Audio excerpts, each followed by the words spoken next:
Hello everyone, Minglava. Today is the 77th anniversary of the death of the great Amartas who fought for Myanmar's independence, also considered to be the saddest memory for our country. In this video, I will present you what had happened on that very day in Minister's building before the death occurred. At 10:37 a.m. on Saturday, July 19, 1947, a coup d'état took place in which the ministers of the interim government, led by General Aung San, who was sitting in a meeting for the complete liberation of the country and the restoration of Myanmar after the war, were assassinated. At around 10 a.m., General Aung San left his residence in Tawar Lane to attend the ministerial meeting going to be held at the minister's building with his black-colored jeep number RA2874. From that day on, the general was not wearing his usual uniform, but wearing a golden cup-colored Bangkok longi. It was strange to see him dressed in Burmese style.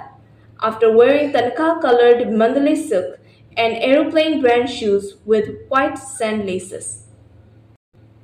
In this meeting, Minister of Transportation Saw Sanpoteng, who is traveling to the Irrawaddy Delta, with the exception of Home Minister U Chonying, who is still on his way back from England, and Minister of U Tento, who is not involved in the department. The rest of the cabinet ministers have already arrived. Office Manager Ukha, Deputy Prime Minister Uteo, and Secretary of Cabinet Ushebo are also busy searching for and collecting documents and files needed for the meeting and bringing them one by one to the room where the meeting will be held. After that, the general and his officer, Boton La, came into the room where the meeting was held. Major Ton La put the necessary files and some documents on top of the general's desk. When the general sat down in his chair, Major Ton La left the meeting hall and calmly went to his office.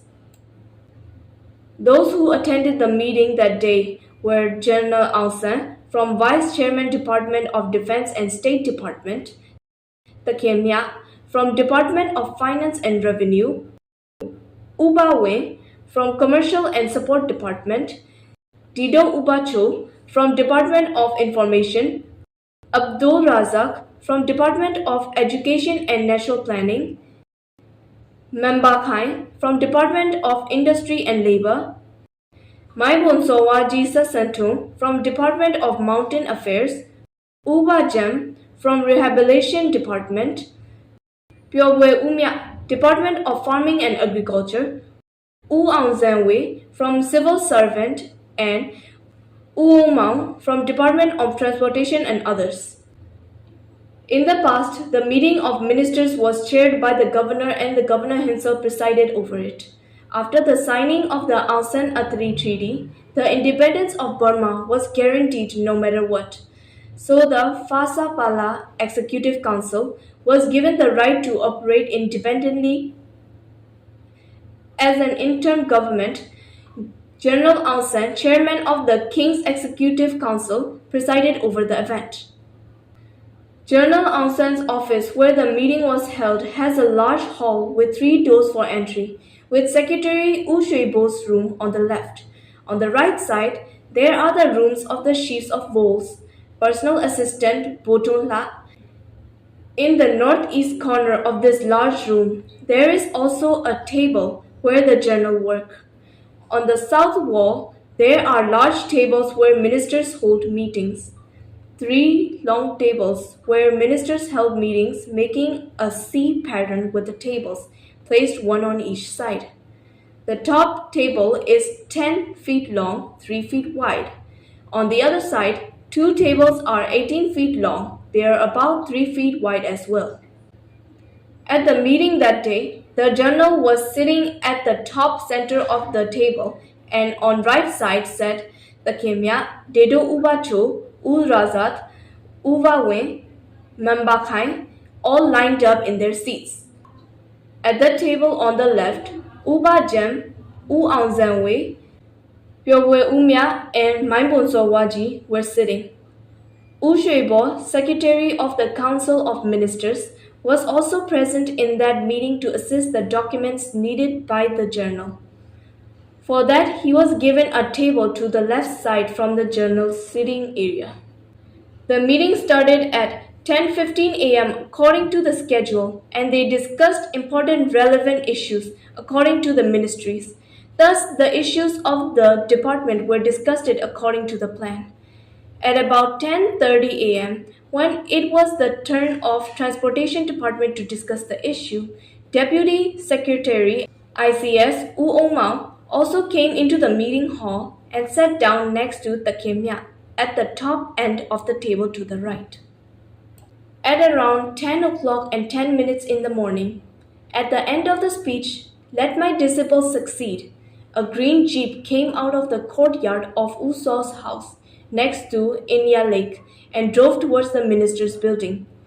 This jeep was driven by one of Uso's disciples, Tuka, and the other members in the car, Senji, Mauso, Yanjiang, and Tanne, whom all of them held the Tommy guns.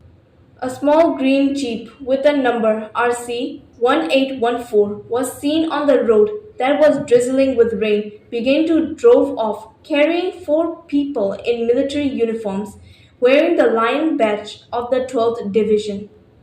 The jeep drove from the west to the east, past the clock tower at the top of General Aung San Road. When they reached the Bo Aung Jo Road, they took a right turn. From there, they crossed Anorata Road and reached the south gate of the minister's building. They slowed down and turned the car to the left to enter the building compound.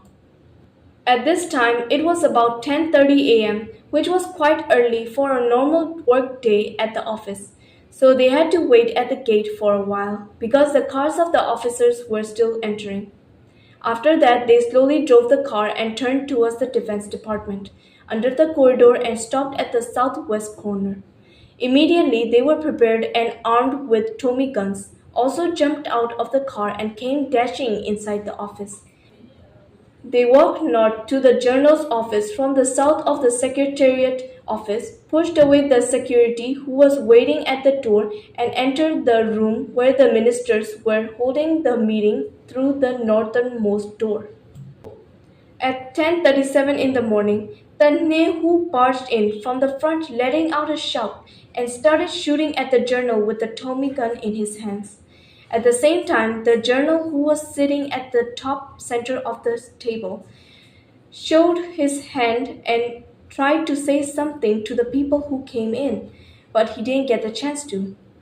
Due to the bullets fired by the intruder, the journal fell backwards, landing on his back. Both the person and the chair collapsed. Minister Pyobwe Umya and Secretary Wu Shuibo escaped uninjured, jumping out of the back window just in the nick of time while the killer shoots, targeting the journal. Minister Wu Bajam hastily grabbed the hand of Wu Aungzanwei, who was next to him, and threw themselves to the floor to dodge the fired bullets, saving both of their lives. The rest of the ministers were shot one by one, and each of them crumbled into pieces. After that, the killers who were standing and shooting kneeled down and continued to shoot at will to their uttermost satisfaction. After such a gruesome killing, the wicked killers, being satisfied with their work, ran towards the stairs.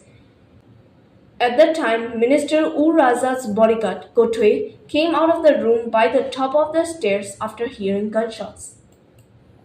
They shot Gotwe and yelled, "Hey, get rid of those who don't belong!"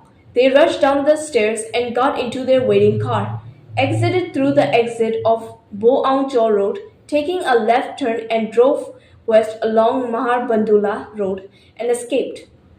Boton La, who was the first to arrive in the room after the assassins killed General Aung San, the other leaders looked at the general from where he fell and thought he had 2 or 3 gunshot wounds in the chest.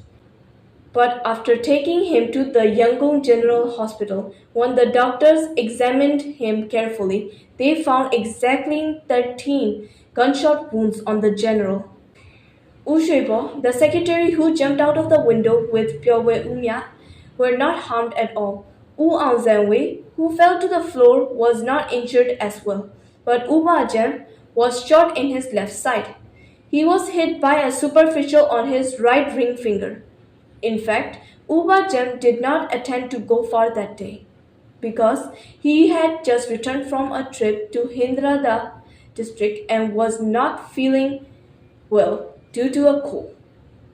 But he tried to attend the meeting thinking that he needed to report the general and important data at the time as soon as possible. One piece of news that Uba Jem received was to report that the culprit behind the disappearance of more than 200 brim guns from the base ordnance depot Bodatown BOC in the last week of June was Galon Uso. The funeral committee planned to keep the corpses of General Ancin and the martyred leaders in the Jubilee Hall for 6 months and received the public's respect.